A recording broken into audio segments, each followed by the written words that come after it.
మన సంస్కృతి సంప్రదాయం కార్యక్రమానికి స్వాగతం. నమస్తే, మన సంస్కృతి సంప్రదాయ కార్యక్రమానికి స్వాగతం.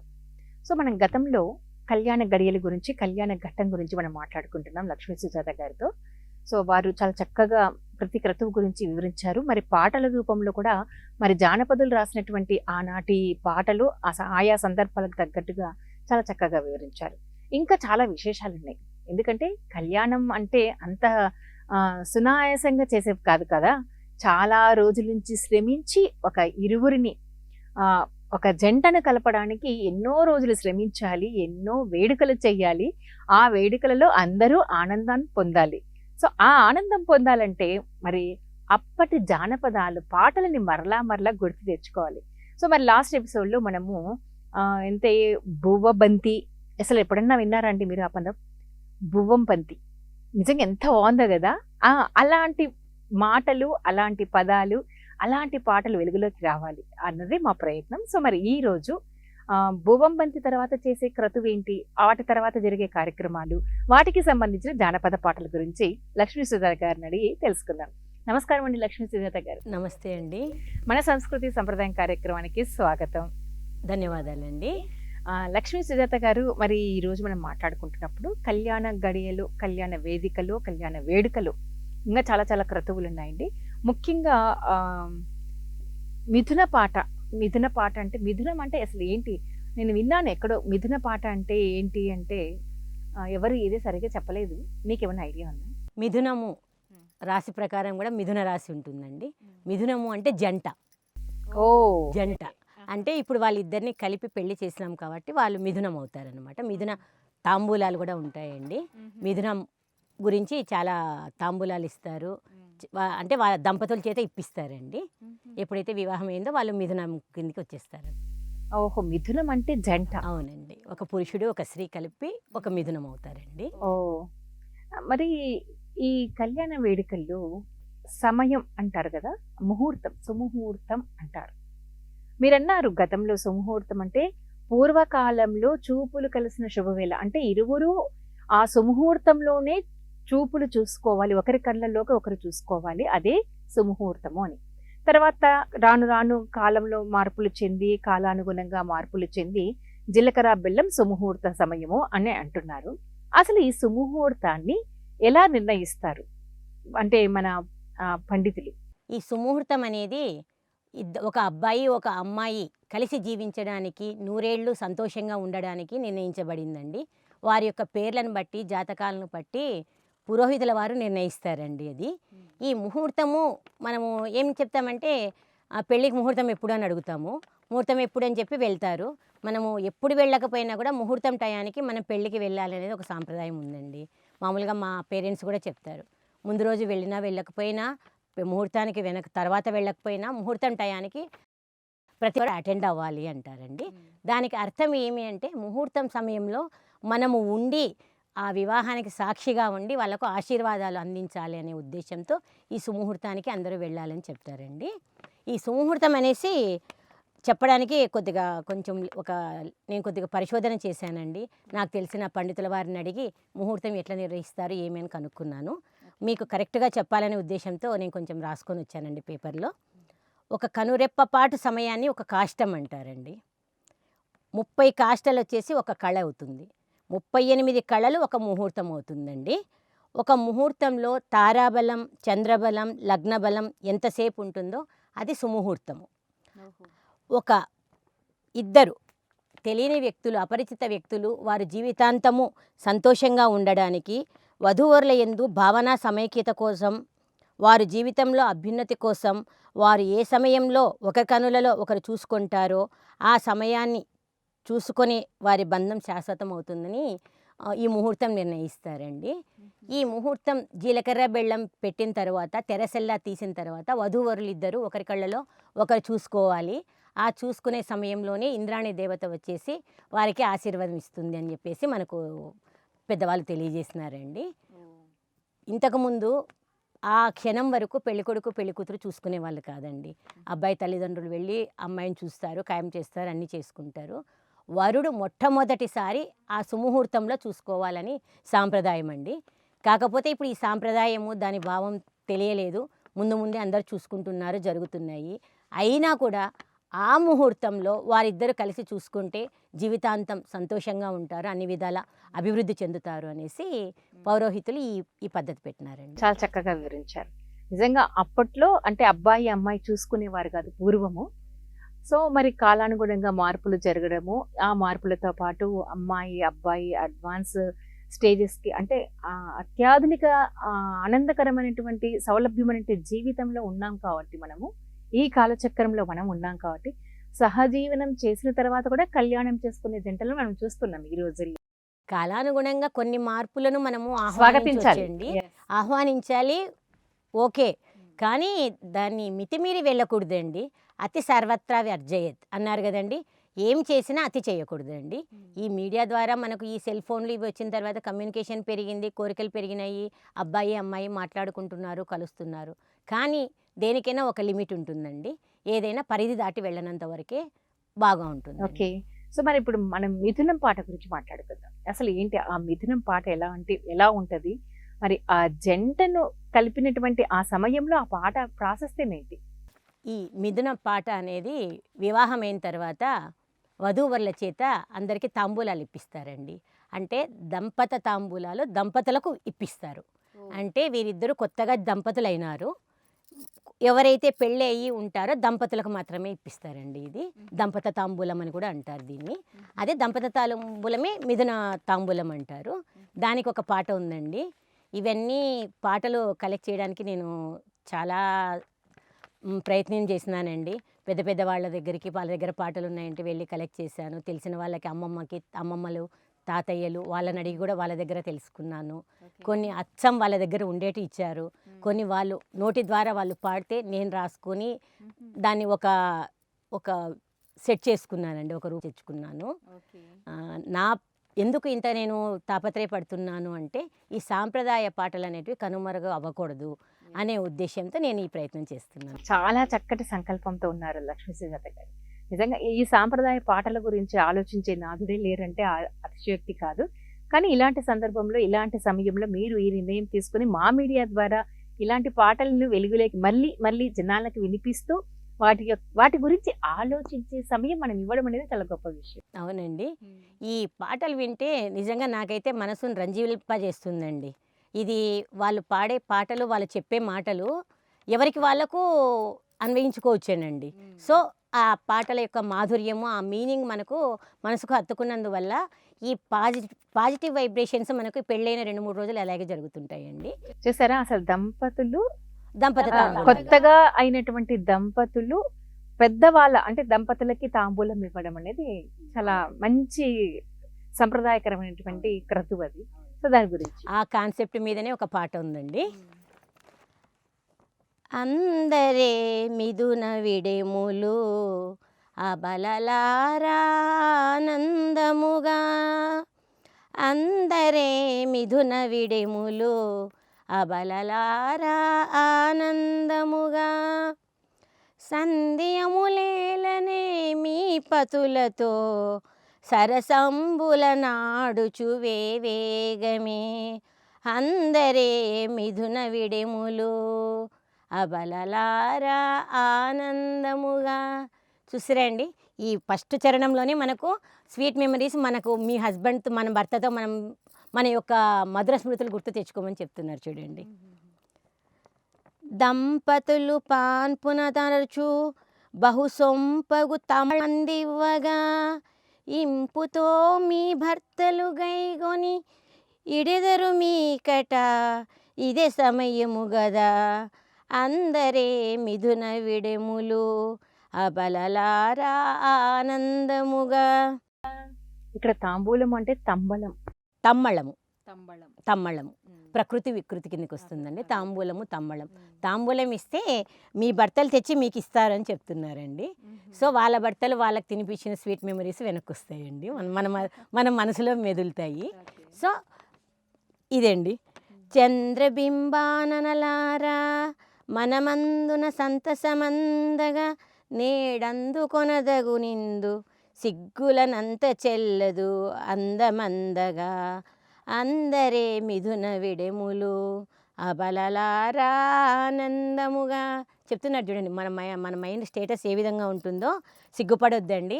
వెళ్ళి తాంబూలాలు తీసుకోండి. ఇచ్చే వాళ్ళకు సిగ్గు ఉంటుంది, తీసుకున్న వాళ్ళకు కూడా మధుర స్మృతులు గుర్తు వచ్చి మనం కూడా సిగ్గుపడతామనే ఉద్దేశంతో సిగ్గుపడకుండా వచ్చి తాంబూలం తీసుకోండి. ఇక్కడ ఎందుకు సిగ్గుపడొద్దు అంటున్నారు తెలుసా అండి? క్వాలిఫైడ్, మనము సర్టిఫైడ్. పెళ్ళయింది కదండి, పెళ్ళయిన తర్వాత సర్టిఫైడ్ కదా ఇంకా. సో భార్యాభర్తలు సరసమాడము, ఆ స్వీట్ మెమరీస్ ఉండడం సహజం కాబట్టి సో సిగ్గుపడకుండా వచ్చి తీసుకోండి అని చెప్తున్నారు. అదే మనం సర్టిఫైడ్ కాకుండా ఇలా తీసుకోవడానికి మనం ముందుకు రాము కదండి. సో వివాహంతో మనం ఒక క్వాలిఫికేషన్ పొందినాము అనేది. సో మంగళసూత్రంతో స్టాంప్ కాబట్టి అవునండి, certified. మంగళసూత్రంతో అవునండి. ముద్ర అన్నమాట. ఓకే. ఇప్పుడు మీరు మంగళసూత్రం అన్నారు కదండి, దీని గురించి ఒక చిన్న విషయం చెప్పాలనుకుంటున్నాను. మంగళసూత్రము అనేది ఆడవాళ్ళకు పవిత్రమైనది. పెళ్ళైన స్త్రీలు మంగళసూత్రాన్ని బయటికి తీయరు, దాదాపు బయటికి వేరే వాళ్ళకు కనపడదు. పసుపు కుంకుమ తీసుకున్నా కూడా తీసుకొని రహస్యంగా వాళ్ళు మంగళసూత్రానికి పసుపు కుంకుమ అద్దుకుంటారు, కానీ మంగళసూత్రం తీసుకొని బయటికి చూపించారండి. ఇది సాంప్రదాయ ప్రకారం కూడా ఖచ్చితంగా జరుగుతుంది. అంటే దీని వెనుక ఎందుకు అలా చేస్తారు చెప్పండి. మంగళసూత్రము పరుల కంట పడకూడదండి. ఆడవాళ్ళు మన దాంపత్యం యొక్క రహస్యాలు, కుటుంబం యొక్క రహస్యాలు మనసులో ఎలా పెట్టుకుంటారో మంగళసూత్రాన్ని కూడా బయట కనపడకూడదు అంటారండి. ఇంకొక చిన్న విషయము, మనం మామూలుగా చెప్తారు కదండి, బొత్తిగా నల్లపూస అయినావో కనపడట్లేదు అంటారు చూడండి. మీకు తెలుసా ఆ విషయము? అంటే నల్లపూస అయినావు అంటే మంగళసూత్రానికి నల్లపూసలు ఉంటాయండి. ఆ నల్లపూసలు మనం ఒక మహిళ మంగళసూత్రం వేసుకుంటే నల్లపూసలు సామాన్యంగా బయటపడవు అంటే మనం మంగళసూత్రాలు బయటికి తీయం కదండి. బై మిస్టేక్ పొరపాటున ఎప్పుడైనా నల్లపూస కనిపిస్తే, అంటే ఎప్పుడో ఒకసారి రేర్గా కనిపించే వాళ్ళను బొత్తిగా నల్లపూస అయినావు నువ్వు అంటారు. ఓ, దాని అర్థం ఇదా? అరే బొత్తిగా నల్లపూసావంటే సరిగా కనిపించకుండా ఉన్నావు, ఎక్కడ పోయావు అని అడుగుతున్నారని అర్థం అవుతుంది. కానీ మంగళసూత్రంలో ఉండే నల్లపూస ఎప్పుడు కనపడదు కదా, అట్లా అతి అరుదుగా కనిపిస్తున్నావు అన్నట్లు ఈ పదం అండి. ఓ, చాలా చక్కగా విశ్లేషించారు దీన్ని. నిజంగా దాని అర్థం ఇది ఇలా ఉంటుందని ఎక్స్పెక్ట్ చేయలేదు. ఓకే. ఇంకొకటి ఈ మంగళసూత్రము అంటే మాంగళ్య గౌరి, దీనికి అతిదేవత అని చెప్పాం కదండి. మాంగళ్య గౌరిని పూజించి మనం మంగళసూత్రం ధరింపచేస్తాము. ఆ మంగళసూత్రము స్త్రీలు ఎదలో జాగ్రత్తగా దాచుకుంటారు. అనుక్షణము మనకు ఆ గుర్తు చేస్తూ ఉంటుంది ఎదలో. ఆ మంగళసూత్రం అనేది మన భర్తను, మన కుటుంబాన్ని, మన యొక్క బాధ్యతను, మన యొక్క కర్తవ్యాన్ని అన్నీ గుర్తు చేస్తూ ఉంటుందండి. దీని గురించి ఒక చిన్న కథ ఉందండి, నాకు చాలా బాగా అనిపిస్తుంది పురాణాలలో. పార్వతీదేవి గురించి, ఈశ్వరుని గురించి అండి. ఈశ్వరుణ్ణి నీలకంఠులు అంటారు, తెలుసా అండి మీకు? తెలుసండి. గరళకంఠుడు అంటారు. ఎందుకు? ఆయన గరళాన్ని విషాన్ని మింగారు కాబట్టి గరళాన్ని కంఠంలో పెట్టుకున్నారు, గొంతులో పెట్టుకున్నారు కాబట్టి గరళకంఠుడు అంటారు. కరెక్టే కదండి. అసలు విషయం ఎందుకు మింగాల్సి వస్తుంది అనే దానికి ఒక చిన్న విషయం స్టోరీ ఉందండి. ఇది మన మంగళసూత్రానికి సంబంధించింది కాబట్టి నేను చెప్దాం అనుకుంటున్నాను. అమృత మథనం సమయంలో దేవతలు, రాక్షసులు వాసుకిని తాడుగా చేసుకొని, కవ్వంగా చేసుకొని చిలుకుతుంటారండి. కామధేనువు, కల్పవృక్షము, చందమామ ఇవన్నీ వస్తాయి, తెలుసు కదండి మనకు. లక్ష్మీదేవి కూడా అక్కడనే ఉద్భవిస్తుంది. వీటికంటే ముందు హాలాహలం వస్తుందండి. హాలాహలము అంటే విషం అండి, భయంకరమైన విషం అండి అది. ఆ విషయాన్ని ప్రొగలు గక్కుతూ అసలు అది వినడానికి కూడా భయంకరంగా ఉండేదంట. హాలాహలం పుడుతుందండి. ఆ హాలాహలాన్ని ఏం చేస్తారు అంటే ఎవరు తీసుకోవడానికి, స్వీకరించడానికి దేవతలు ఇష్టపడరు. అంటే ఆ హాలాహలము మనల్ని భస్మం చేస్తుందని ప్రతి ఒక్కరికి తెలుసు అనమాట. సో వాళ్ళు ఎవరు తీసుకోరంట. తీసుకున్నప్పుడు వెళ్ళి ఇంకా అందరి లిస్ట్ అయిపోయినాక ఈశ్వరుని దగ్గరికి వెళ్తారండి అందరూ. నువ్వే శరణం, శివ నువ్వే శరణం అని వెళ్తారనమాట. విష్ణువు, బ్రహ్మ, మిగతా ఇంద్రాది దేవతలందరూ వెళ్ళి స్వామి హాలాహలం పుట్టింది, దాన్ని ఎవరు స్వీకరించడానికి సిద్ధంగా లేరు, మీరే మమ్మల్ని కాపాడాలి అని అడుగుతారు. పక్కనే పార్వతీదేవి ఉంటుంది. వాళ్ళ ఆది దంపతులు కదండి, ఎప్పుడూ ఇద్దరు కలిసే ఉంటారు. ఈశ్వరుడు కనుచూపులతో పార్వతీదేవిని అడుగుతాడంట, కనుసైగలతో తీసుకోనా అన్నట్లు కంటి చూపుతో అడుగుతాడంట. అప్పుడు పార్వతీదేవి తీసుకోమని చెప్తుందంట. తీసుకుంటాడు. కాకపోతే దీనికి పోతన గారు ఒక పద్యం చెప్పారండి. అదైతే గిన ఏ క్షణం విన్నా పోతన మాత్యులు గారు చెప్పారన్నమాట. మింగెడువాడు విభుండని, మింగెడిది గరళమని, మేలని ప్రజకున్ మింగుమనే సర్వమంగళ మంగళసూత్రముని ఎంతమది నమ్మినదో, చూసారా అండి అసలు ఆ హాలాహలం అనేది దహించి వేస్తుందని తెలిసినా, మింగేది తన భర్తని తెలిసినా, భర్తకు ఇబ్బంది కలుగుతుందేమోనని అనుమానం వచ్చినా, నా మంగళసూత్రం కాపాడుతుంది, నా భర్తకి ఏమీ కాదు అని మంగళసూత్రంని ఎంత మది నమ్మనేదో సర్వమంగళ అని చెప్తాడు పోతన గారు. మ అస్సలు ఆ పదం చూడండి, మంగళసూత్రంని ఎంత మది నమ్మినదో, నా మంగళసూత్రం గట్టిది, నా భర్తకి ఏమీ కాదు అని మింగుమనింది సర్వమంగళ. ఆమె పేరు సర్వమంగళాదేవి. ఆమె మింగమనింది అని చెప్పేసి చెప్పాడండి. ఇదే అండి తాళిబొట్టు యొక్క గొప్పతనం వచ్చేసి. చాలా అద్భుతం కదండి అసలు. అంటే మంగళసూత్రానికి అంత పవిత్రమైనటువంటి భావన భావన ఉంది. ఉంది. మంగళసూత్రం రక్షిస్తుందని కూడా నమ్ముతాము, రక్షిస్తుంది కూడా అండి. ఇప్పుడు ఎవరైనా భర్త ఏదైనా పెద్ద గండం తప్పించుకుంటే వాడి పెళ్ళాము మంగళసూత్రం గొప్పదిరా, తాళిబొట్టు గొప్పదిరా, అందుకే గట్టిది వాడు అంటారు. బతికొచ్చినాడు అంటారు చూడండి. సో మంగళసూత్ర మహిమ ఇదండి. ఇది వేడుకలకు వేసుకోవడము, పండుగలప్పుడు వేసుకోవడము కాదండి. ఒక స్త్రీ అయినప్పటి నుంచి తను వెళ్ళిపోయినంత వరకు, చనిపోయినంత వరకు మంగళసూత్రం కంపల్సరీ ఆమె ధరించే ఉండాలండి. లక్ష్మీ సుజాత గారు ముఖ్యంగా ఈ క్రతువు, ఈ కళ్యాణ వేడుక అంతా ముగిసిన తర్వాత, అంటే మొత్తం పెళ్ళి అంతా అయిపోయిన తర్వాత, వివాహం అంతా అయిపోయిన తర్వాత అప్పుడు అప్పగింతలు ఉంటాయి. అప్పుడు అత్తగారికి కూడా కొన్ని ఏదో చెప్తారు, అమ్మాయిని ఇచ్చేటప్పుడు అత్తగారికి అమ్మాయి తరపు వారు చెప్తారనమాట. అది వాటికి సంబంధించి ఏమైనా పాట అప్పుడు బాగా వింటూ ఉండేవాళ్ళం ఆ పాటలు, కానీ ఇప్పుడు అంత గుర్తులేవు అసలు. మీకేమైనా ఐడియా ఉందా? ఒకటి కాదండి అప్పగింతల పాటలు అంటే, అమ్మాయిని అప్పగించేది ఒకటి ఉంటుంది, అమ్మాయి వెళ్తానని చెప్పేది ఒకటి ఉంటుంది. అమ్మాయి వాళ్ళ అమ్మగారికి పక్కన వాళ్ళకి అప్పగిస్తుంది అనమాట. నా బొమ్మలు చూసుకోండి, నా గుర్తుగా మీరు ఇవి చూసుకోండి అని అమ్మాయి అప్పగిస్తుంది. తరువాత అత్తగారికి పిల్లని అప్పగించినప్పుడు కొంచెము తమాషగా కూడా కొద్దిగా హెచ్చరికలు లాంటివి చేసేటివి ఉంటాయి. అప్పగింతల పాటలు కొన్ని వందలు ఉంటాయండి. సరే, వందల్లో మనం చెప్పలేము. వందల్లో ఒకటి అత్తగారికి ఏ విధంగా అప్పగిస్తారు అమ్మాయిని? దీనికంటే ముందు మనం అప్పగింతలు చెప్పుకుందామండి. అప్పగింతల పాట ఒకటి ఉంటుంది. అది చెప్పిన తర్వాత మనం అత్తగారికి ఏ విధంగా అప్పగిస్తామో, ఏ విధంగా వార్నింగ్ ఇద్దామో చూసుకుందాం. అప్పగింతలు అంటే ఎవరికి అప్పగిస్తున్నారంటారు ఇక్కడ? అమ్మాయిని పిల్లను అబ్బాయి తల్లిదండ్రులకు అప్పగిస్తారండి. ఇది వివాహ ఘట్టంలో ప్రతి ఒక్కటి వేడుకగా జరుగుతుంది. కానీ ఈ అప్పగింతల ఘట్టంలో ప్రతి ఒక్కరు కళ్ళనీళ్ళు పెట్టుకుంటారు, భావోద్వేగానికి గురవుతారు. ప్రతి ఒక్కరూ ఏమంటారండి, కన్నపేగ అంటారు కదండి. ఒక ఆడ మనిషి కాదు, మగ మనిషి కాదు, ప్రేమలున్న ప్రతి ఒక్కరు కళ్ళనీళ్ళు పెట్టుకుంటారండి.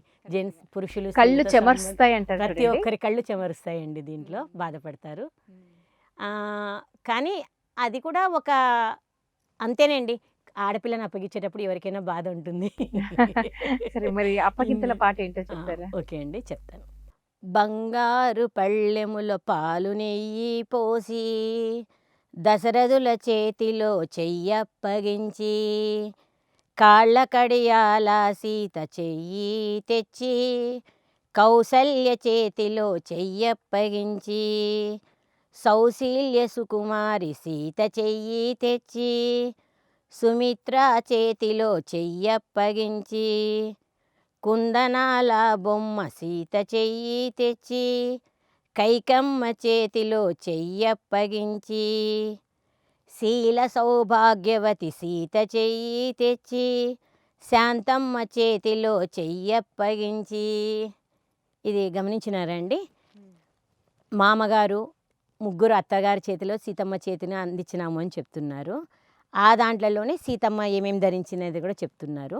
లాస్ట్ లైను శీల సౌభాగ్యవతి సీత చెయ్యి తెచ్చి, శాంతమ్మ చేతిలో చెయ్యప్పగించి అన్నారు.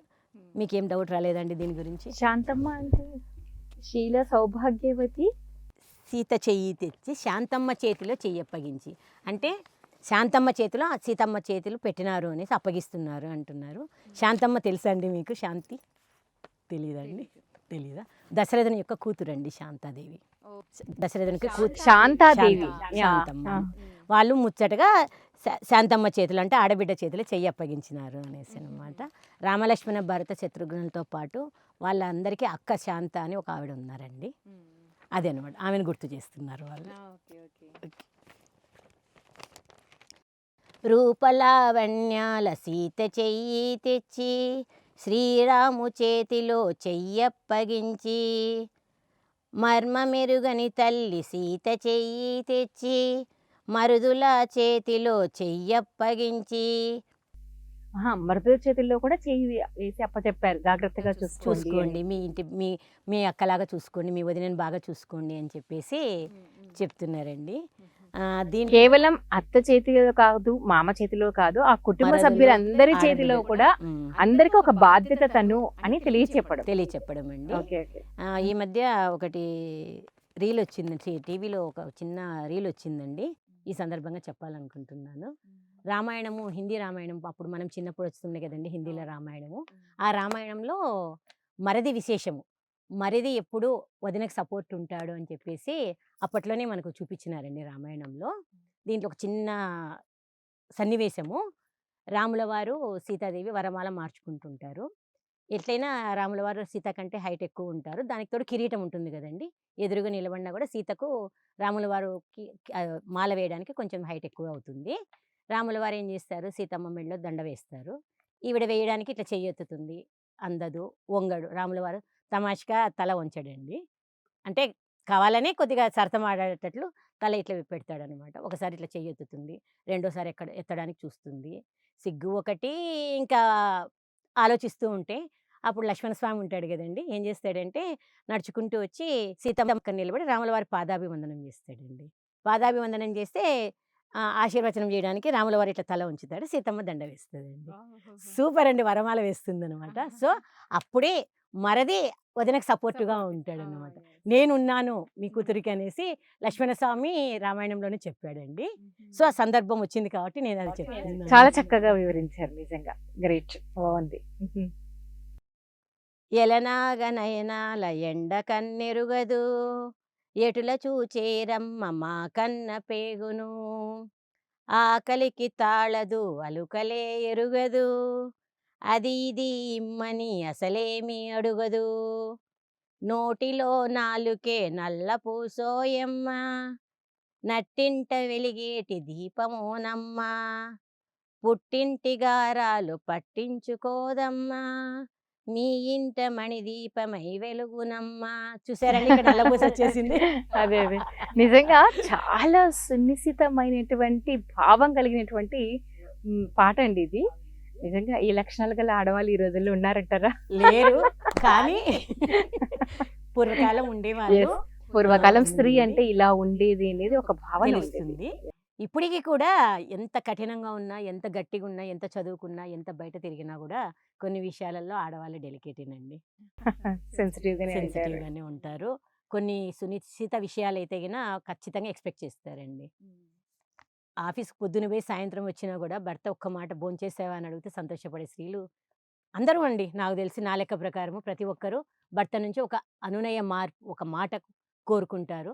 సో ఖచ్చితంగా ప్రతి ఒక్కరు ఎక్స్పెక్ట్ చేస్తారండి. మీకు విషయం తెలుసా, మీరు ఇక్కడ ఈ మాట ప్రస్తావించారు కాబట్టి ఇక్కడ డిస్కషన్ చేయాల్సిన అవసరం వచ్చింది.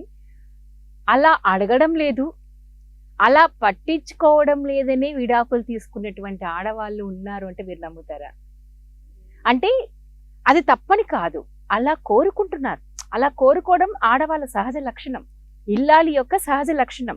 దాన్ని మేము మిస్ అవుతున్నామని బాధపడే, వేదన చెందే ఆడవాళ్ళు ఉన్నారు. నిజమేనండి, విడాకుల వరకు పోకూడదు, కానీ ఖచ్చితంగా దే విల్ ఎక్స్పెక్ట్ మాకు ఇది మేము ఇట్లా అడుగు కావాలనేది ఉంటుంది. మమ్మల్ని పట్టించుకోవాలి, మాకు ఇంత సమయం కేటాయించాలి, మా గురించి కూడా ఆలోచించాలి అన్నది అక్కడ ఒక భావం. భావం అండి. అది ఆ భావం ఇప్పుడు కాదు, అప్పట్లోనే ఉంది. అప్పట్లోనే ఉంది. మొన్న టీవీ ఈ మధ్య ఒక అంటే సందర్భానుసారంగా చెప్తున్నాను, నిర్మలా సీతారామన్ గారు తెలుసు కదండి, ఫైనాన్స్ మినిస్టరు. ఆవిడ ఊరగాయ పెడుతుంటే గిన ఒక వీడియో వచ్చిందండి. వాళ్ళ అత్తగారు కుర్చీ వేసుకొని కుర్చీలో కూర్చొని ఉన్నారు, తన కింద కూర్చొని ఊరగాయలు అంత పెద్ద ముక్కలు, మామిడికాయ ముక్కలు తరిగి కలిపి జాడీలో పోస్తున్నారు. ఇద్దరు ముగ్గురు ఆడవాళ్ళు ఉన్నారు. ఆమె ఆర్థిక శాఖ మంత్రి అయినా కూడా అత్త దగ్గర అణకువగా ఉండాలి, ఇంట్లో ఊరగాయ పెట్టాలి అంటే అది తప్పనట్లేదండి, ప్లస్ పాయింట్ అది. ఎక్కడ ఎట్లా ఉండాలో అక్కడ ఉండాలి. మనము బయట నేను మినిస్టర్ని, నేను కలెక్టర్ని అన్నా కూడా ఇంటికి వచ్చిన తర్వాత మనము గృహిణిగా మన బాధ్యతలు ఖచ్చితంగా నిర్వహించాలి. ఆ సీన్ అయితే భలే బాగా అనిపించిందండి నాకు. కరెక్ట్, ఎక్కడ ఉన్నా కూడా ఖచ్చితంగా ఎక్కడ ఎట్లా ఉండాలో అట్లా ఉండాలి. తన ఇంట్లో తన భర్తకు ఒక భార్య, తన పిల్లలకు ఒక తల్లి, తన అత్తకు ఒక కోడలు, తన మామకి ఒక కోడలు, ఒక బిడ్డ లాంటి. సో తప్పనిసరిగా చెయ్యాలి, బాధ్యతలు నిర్వహించాలి అని. ఆ రోజే కాదండి, ఈ రోజు కూడా అందుకే బాధ్యతలు నిర్వహిస్తున్నారు. అందుకే ఆడవాళ్ళని సవ్యసాచి అంటారు. అవునండి, సవ్యచాచి కూడా తప్పండి. సవ్యచాచి అంటే 2 హస్తాలు, 2 వేలు, కుడి చెయ్యి ఎడమ చేత్తో బాణాలు వేసేవారు. మనము కనీసం 18 భుజాలు ఉండొచ్చు నా లెక్క ప్రకారం. వంట, వార్పు, పిల్లల చదువులు, స్కూలు, బాధ్యతలు. సో 18 చేతులు కూడా సరిపోవండి ఆడవాళ్ళకి. నేనైతే ఆ విషయం అయితే నేను చెప్తాను. ఇది ఇంకా పాట ఇంకా ఉందండి. కొంచెం ఉందండి. ఇదేమైతుందంటే మా అమ్మాయి అమ్మాయి చాలా సాఫ్ట్, కొద్దిగా చూసుకోండి అని చెప్తారు. ఇప్పుడు అత్తగారు వాళ్ళు చెప్తున్నారండి. దిగులు పడకండమ్మ దీన వేడ్కలతోటి, దీర్ఘ సోమంగళిగా దీవించుతే చాలు, కొమరుని పెండ్లాము కోడలే కాదు, కన్న కూతురిగా మేము చూసుకుంటాము, కడుపు తీపేమిటో కన్న మాకు తెలుసు, కంట నీరేళ్ళమ్మ దొరలించకండి, కడుపులో దాచుకొని కాపాడుతాము. చూసారండి? సూపర్ గా ఉంది, సూపర్ గా ఉంది. అత్తగారు మేము కూడా బిడ్డను కన్నాము, మాకు కూడా కడుపు తీపి తెలుసు, మీరు బాధపడకండి, ఆశీర్వాదాలు ఇవ్వండి, మీ బిడ్డను మేము బాగా చూసుకుంటాము అని చెప్పేది అప్పగింతల పాట అండి. ఆ అబ్బాయి చేతిలో, వీళ్ళందరి చేతిలో దీనికి ఒక సాంగ్యం ఉందండి. పాలు వేసేసి పాలు తేనె కలిపి ఒక పరాతంలో పెట్టి ప్లేట్ లాగా పెట్టేసి పాలు ఇట్లా అద్ది ఒక్కొక్కరి చేతులు ఇట్లా అమ్మాయిని అప్పగిస్తారండి, చేతులు పెట్టి అప్పగిస్తారు. అంటే పాలతో కడిగి, వాళ్ళ చేతులు కడిగి, మీరు మా పిల్లని బాగా చూసుకోండి, మా అమ్మాయిని బాగా చూసుకోండి అని చెప్తారు. రీసెంట్గా ఒక పెళ్ళికి వెళ్ళానండి నేను, మా బంధువుల పెళ్ళికి. అన్ని సాంగ్యాలు బాగా జరిగినాయి, వియ్యపురాలు అందరూ చాలా బాగా పెళ్ళిళ్ళు జరిగినాయి. పెళ్ళైన తర్వాత అప్పగింతల సీన్ ఇప్పుడు ఇది వచ్చింది కదండి. ఈ అప్పగింతల సీనప్పుడు నేను కూర్చుంటాను, నాకు ఇష్టం అండి. కొన్ని నాకు వాళ్ళు ఏడుస్తుంటే అది కూడా ఒక ఫీలింగ్ ఉంటుంది. అక్కడ ఉంటే పెళ్లి కూతురు బంధువులు ఏడవడం కామన్ అండి కదా. అబ్బాయి చేతిలో సాంప్రదాయంగా స్వామి చెప్తాడు, మా అమ్మాయిని మీ చేతిలో పెడుతున్నావు, నా బిడ్డను బాగా చూసుకో, ఈ అమ్మాయిని బాగా చూసుకోవాలి, నీ భార్యను బాగా చూసుకోవాలి, నీ కోడల్ని బాగా చూసుకోవాలని శ్లోకాలు చెప్తాడండి. కొద్దిసేపు టైం పడుతుంది, ఒక్కొక్కరికి ఒక 10 నిమిషాలు పడుతుంది. పెళ్లి కూతురు చేయి తీసుకెళ్ళి పెళ్లి కూతురు అత్త చేతిలో పెట్టినారు. పెడితే పెళ్లి కూతురు అమ్మ ఎట్లా ఏడుస్తుందో అవతల ఆవిడ కూడా అట్లా ఏడుస్తున్నారండి. అంటే కన్న మనసు అండి, కన్న పేగు. ఆమెకు అమ్మాయిలు ఉన్నారు కదా, ఆమెకు బాధ ఉంటది అదే కదా. అక్కడ లాస్ట్ లో ఇక్కడ అట్లా వచ్చింది. కంట నీరేళ్ళమ్మ దొరలించకండి, కడుపులో దాచుకుని కాపాడుకో. నాకు నిజంగా అండి ఇది ఇప్పుడు పాడుతున్నాను, అక్కడ భలే అనిపించిందండి. లాస్ట్కు ఇద్దరు ఒకటే ఏడుస్తున్నారు. నేను వెళ్ళి చెప్పాను, వదిన మీరు బాధపడకండి, మీ వియ్యపురాలు కూడా బాధపడుతున్నారు, ఆమెకు ఆడపిల్ల బాధ తెలుస్తుంది, మీరు బాధపడకండి, నేను వెళ్ళి ఓదార్చినానండి. భలే అనిపిస్తుందండి ఇది. ఎంత చదువుకున్నా, ఎంత గట్టి పిల్లలైనా, ఎంత ఆర్థిక స్వాతంత్రం ఉన్నా కూడా కొన్ని విషయాలలో అయితే అమ్మాయిలు సున్నితంగానే ఉంటారు. చాలా చక్కగా విశదీకరించారు లక్ష్మీ సుజాత గారు. నిజంగా అప్పగింతల పాటలో ఇంత భావోద్వేగం ఉంటుందని ఈ పాట వింటే తెలుసు. అంటే ఈ పాట మనం ఇప్పుడు విన్నాం, అదే ఈ పాట పాడుతూ ఉంటే ఆ సమయంలో ఎలా ఉంటదంటే ఆ సీన్ అనేది, ఆ దృశ్యం నిజంగా వర్ణనాతీతం.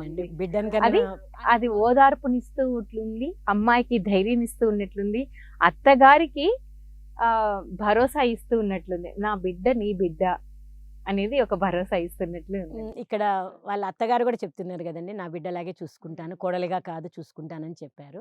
సో బాగుందండి, ఇది ఎండింగ్ బాగుంది. సో మరి ఇది ఇవాళ ఎపిసోడ్ లో అప్పగింతల పాటలో ఉన్నటువంటి భావోద్వేగం అంతరార్థం అన్నమాట. ఒక అమ్మాయిని ఇంకో కుటుంబానికి అప్పచెప్పేటప్పుడు ఆ అమ్మాయి తల్లిదండ్రులు పడ్డ వేదన ఎలా ఉంటది, మరి అమ్మాయిని తన ఇంటికి బిడ్డగా స్వీకరిస్తున్నటువంటి అత్తమామల వేదన కూడా అలాగే ఉంటుందన్నది ఈ పాటలో మనం విన్నాం కదండి. అందుకే జానపదులు రాసిన పాట అజరామరం అండి, ఎప్పటికీ దాని యొక్క వన్నే విలువ తరగదు. అందుకోసమే ఇలా వినిపిస్తున్నాం. సో మరొక ఎపిసోడ్ లో మరొక అంశం గురించి తెలుసుకుంటాం. అంటిల్ దెన్ కీప్ వాచింగ్ మన తెలుగు టీవీ న్యూస్. మన సంస్కృతి సంప్రదాయం కార్యక్రమానికి స్వాగతం.